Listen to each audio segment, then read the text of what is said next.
और जिन आतंकियों ने बेरहमी से पहलगाम में 26 लोगों को मार डाला, उनकी गर्दन तक एनआईए अब पहुंच गई है। बता दें आपको कि हाफिज सईद के एक एक साथी को, उसके एक एक मोहरे को लगातार पकड़ने के लिए बड़े कदम उठाए जा रहे हैं। बाकायदा हिसाब किताब करने की पूरी तैयारी सुरक्षा बलों की ओर से कर ली गई है।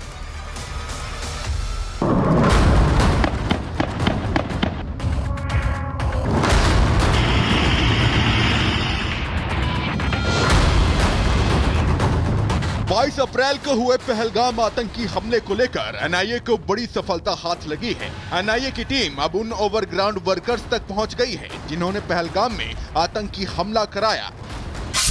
खबर मिल रही है कि एनआईए की टीम निसार अहमद और मुश्ताक हुसैन नाम के 2 लोगों से पूछताछ कर रही है। बताया जा रहा है कि निसार और मुश्ताक ओवरग्राउंड वर्कर्स हैं, लेकिन आतंकी संगठन लश्कर-ए-तैयबा से मिले हैं। निसार और मुश्ताक दोनों अभी कोट भलवाल जेल में बंद हैं, जहां उनसे एनआईए पूछताछ करके पहलगाम हमले का सच उगलवाने में जुटी है। दावा किया जा रहा है कि जेल में बंद निसार और मुश्ताक पहलगाम हमले के बारे में कुछ न कुछ जरूर जानते होंगे और इन्हें अच्छी तरह पता होगा कि पहलगाम में आतंकी हमला किसने करवाया और इसमें कौन कौन लोग शामिल हैं।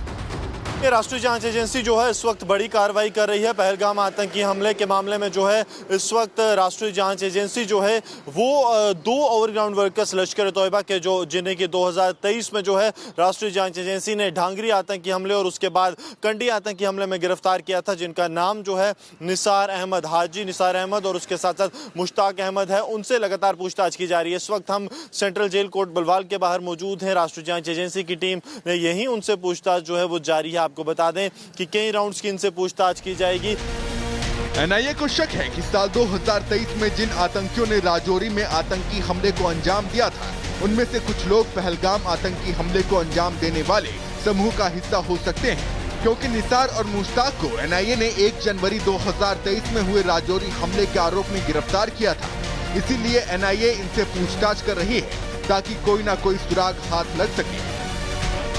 ये दोनों आतंकी जो हैं, ढांगरी आतंकी हमला जो कि जनवरी के महीने 2023 में हुआ था, जिसमें 7 हिंदुओं की निर्मम हत्या कर दी गई थी, वहां भी उनके जो है आधार कार्ड चेक करने के बाद उन्हें मारा गया था। और उसके बाद की अगर बात की जाए तो फिर जो है कंडी में आतंकी हमला होता है भारतीय सेना के स्पेशल फोर्सेस पर, जिसमें 4 जवान स्पेशल फोर्सेस के जो है उन्हें शहादत हासिल की थी। तो इन दोनों आतंकी हमलों में ये शामिल थे और अब इन्हें जो है इस आतंकी पहलगाम आतंकी हमले में भी इनकी जो है शामिल होने का शक राष्ट्रीय जांच एजेंसी को है और इसी कारण इन्हें जो है अब पूछताछ की जा रही है। बड़ी बात यह है कि पहलगाम आतंकी हमले के बाद से खच्चर वाले, जिपलाइन वर्कर्स और तमाम ओवरग्राउंड वर्कर्स एनआईए की रडार पर हैं। जांच में जुटी एनआईए को सुराग मिले हैं कि आतंकी 15 अप्रैल को पहलगाम पहुंच गए थे। 20 अप्रैल को आतंकी बैसरन घाटी में मौजूद थे।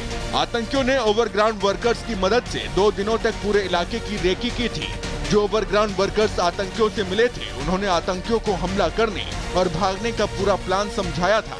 और तो और इन्हीं ओवरग्राउंड वर्कर्स ने ही आतंकियों को खाना पानी खिलाया और जब तक आतंकी बैसरन घाटी में रुके, ये ओवरग्राउंड वर्कर्स आतंकियों को जरूरी सामान उपलब्ध कराते रहे। खबर ये भी मिल रही है कि सभी आतंकी और आतंकियों से मिले ओवरग्राउंड वर्कर्स सैटेलाइट फोन का इस्तेमाल कर रहे थे और सैटेलाइट फोन के जरिए एक दूसरे से सभी लोग कनेक्ट थे। अब तक हुई जांच में एनआईए ने 2 फोन के सिग्नल भी ट्रेस कर लिए हैं।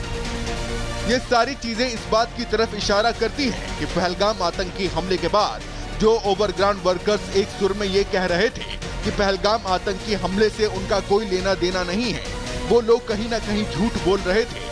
अब तक की जांच में जो सबूत मिले हैं वो यही बताते हैं कि अंदर के आदमी ही आतंकियों के साथ मिले थे और अगर अंदर के लोग आतंकियों की मदद न करते तो शायद ये आतंकी हमला ही नहीं कर पाते। फिलहाल एनआईए एक एक कड़ी खंगाल रही है। आतंकी हाफिज के मोहरों की तलाश जारी है और पहलगाम के एक एक गुनहगारों से जल्द ही हिसाब लिया जाएगा। Bureau report, Republic Bharat. और हमारे साथ हमारे 2 सहयोगी ग्राउंड जीरो से जुड़ रहे हैं। सुमित को आप देख पा रहे हैं, जतिन हमारे साथ जुड़े हुए हैं और दोनों ही लगातार रिपोर्ट्स भेज रहे हैं पहलगाम से। जतिन, आपके पास पहले आ रही हूँ। जिस तरह से जांच का दायरा बढ़ा है, बहुत सारे खुलासे हुए और ऐसा खुलासे हुए हैं जिससे हमें जो आतंक का पूरा नेटवर्क है उसे खत्म करने में मदद मिलने वाली है। आज के लिए क्या अपडेट है? बिल्कुल, देखिए आतंक का पूरा नेटवर्क खत्म करना है और यही कारण है कि 2 दिन तक एनआईए के जो डीजी है वो यहाँ पर मौजूद रहे। जो भी एनआईए को अभी तक लीड मिली है वो सभी जानकारी सीआरपीएफ को सौंपी गई, वो सभी जानकारी जम्मू कश्मीर पुलिस को सौंपी गई और एसओजी को सौंपी गई। लेकिन सबसे बड़ी बात जो निकलकर सामने आ रही है इस पूरे मामले में ओवरग्राउंड वर्कर से जुड़ी हुई है और उस नेटवर्क को खत्म करना बहुत जरूरी है। हालांकि सोर्सेज ये भी बता रहे हैं कि ओवरग्राउंड वर्कर्स को विदेशी टेररिस्ट हैंडल कर रहे हैं और ये विदेशी टेररिस्ट कौन है? ये पाकिस्तान के वो लोग हैं जो कि भारत में घुसपैठ करके आए, पाकिस्तान के पीओके में उनको ट्रेनिंग दी गई और उसके बाद वो घाटी में अलग अलग वारदातों को अंजाम दे रहे हैं। इनकी संख्या तकरीबन 7 आकी गई है और ये जानकारी एनआईए इन्वेस्टिगेशन में भी निकलकर सामने आया और जम्मू कश्मीर पुलिस के भी इन्वेस्टिगेशन में सामने आया कि 7 ऐसे पाकिस्तानी टेररिस्ट इस समय कश्मीर घाटी में मौजूद हैं जो कि एक्टिव हैं और वो कहीं ना कहीं इन ओवरग्राउंड वर्कर्स को डील कर रहे हैं, इन ओवरग्राउंड वर्कर से जो जानकारी है वो जुटा रहे हैं और इसी को खंगालने की कोशिश। लेकिन दूसरी तरफ सर्च ऑपरेशन लगातार चल रहा है। तस्वीरें जल्दी से दिखा देता हूं। बैसरन घाटी के बाहर की ये मेरी मौजूदगी है और आप देखेंगे इस घाटी में अभी भी सर्च ऑपरेशन जो है वो लगातार चल रहा है। हालांकि वेदर बिल्कुल फेवरेबल नहीं है सिक्योरिटी फोर्सेस के लिए।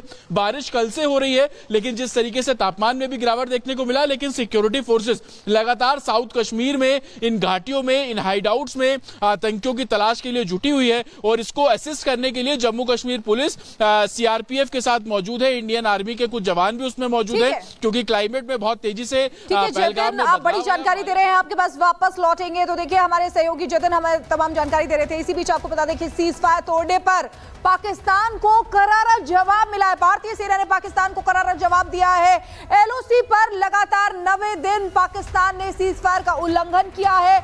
उरी, अखनूर और कुपवाड़ा में पाकिस्तान की तरफ से फायरिंग हुई है। भारतीय सेना ने पाकिस्तानी फायरिंग का जवाब दिया है। तो ये बड़ी जानकारी आपको दे दे। देखिए किस तरीके से बीते 9 दिन में 25 बार पाकिस्तान सीज फायर का उल्लंघन कर चुका है और भारतीय सेना ने मुंहतोड़ जवाब दिया है। उरी, अखनूर और कुपवाड़ा वो जगह है जहां पर एक बार फिर से पाकिस्तान ने सीज फायर का उल्लंघन किया है, लेकिन भारतीय सेना मुंहतोड़ जवाब दे रही है। 3 तस्वीरें आपको दिखा रहे हैं। देखिए किस तरीके से दहशत में शहबाज और मुनीर नजर आ रहे हैं।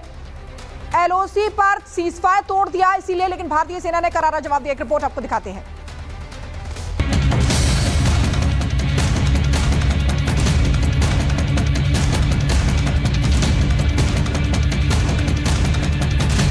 पहलगाम आतंकी हमले के आज 12 दिन हो गए हैं। भारत आतंकिस्तान से इस आतंकी हमले का बदला लेने की पूरी तैयारी में है।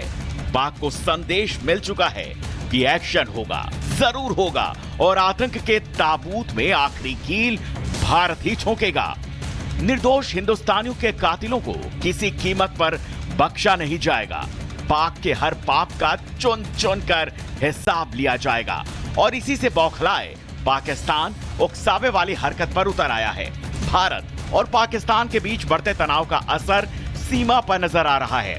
भारत की डिप्लोमेसी और डिजिटल स्ट्राइक से घबराकर पाकिस्तान बॉर्डर पर लगातार सीज फायर का उल्लंघन कर रहा है।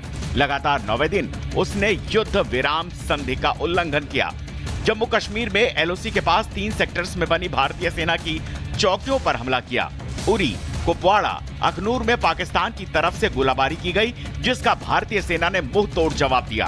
पाकिस्तान लगातार जो है युद्ध विराम उल्लंघन का जो है कर रहा है सरहद पर। कारण सबसे बड़ा ये है कि पाकिस्तान बौखलाया हुआ है। आप पिछले 9 दिन की बात करें तो कुल 25 बार जो है युद्ध विराम का उल्लंघन हुआ है। लगातार 9 दिन से पहलगाम आतंकी हमले के बाद पाकिस्तान की ये रणनीति बन गई है कि वो रोज जो है भारतीय सैन्य चौकियों को निशाना बनाएगा। पहलगाम हमले के बाद से अब तक पाकिस्तान केवल एलओसी यानी नियंत्रण रेखा पर ही संघर्ष विराम का उल्लंघन कर रहा था, लेकिन अब ये गतिविधियां अंतर्राष्ट्रीय सीमा पर भी नजर आई हैं। आतंकिस्तान लगातार 9 दिन में 25 बार सीज फायर का उल्लंघन कर चुका है, जिसमें 25-26 अप्रैल की रात कुपवाड़ा, 26-27 अप्रैल की रात कुपवाड़ा और बारामूला, 27-28 अप्रैल की रात कुपवाड़ा और बारामूला, 28-29 अप्रैल की रात कुपवाड़ा, पुंछ और बारामूला, 29-30 अप्रैल की रात एलओसी के सेक्टर कुपवाड़ा, नौशेरा, सुंदरबनी, बारामूला, अखनूर और बरगवाल में फायरिंग की। 30 अप्रैल और 1 मई की रात कुपवाड़ा, अखनूर और बारामूला, 1-2 मई कुपवाड़ा, बारामूला, पुंछ, नौशेरा और अखनूर, 2-3 मई की रात उरी, कुपवाड़ा और अखनूर में फायरिंग कर युद्ध विराम का उल्लंघन किया। जिस तरह से पाकिस्तान लगातार सरहद पर माहौल खराब करने की कोशिश कर रहा है, इससे आप एक बात तो पक्का मान लीजिए कि पाकिस्तान की कोई भी इच्छा नहीं है कि भारत उसके साथ शांति पे रहे। वो चाहता है कि भारत उस पर आक्रमण करे और यही कारण है कि वो लगातार भारत को उकसा रहा है, इस तरह से युद्ध विराम उल्लंघन कर जो पिछले 9 दिनों में 25 बार अब हो चुका है। पाकिस्तान सरकार भारत के एक्शन से बौखलाई हुई है। उसे पता है भले अभी भारत शांत बैठा है, लेकिन उसकी यह खामोशी आने वाले तूफान की आहट है और इसी से बचने के लिए वह युद्ध विराम का उल्लंघन कर भारत को उकसा रहा है। Bureau report, Republic Bharat.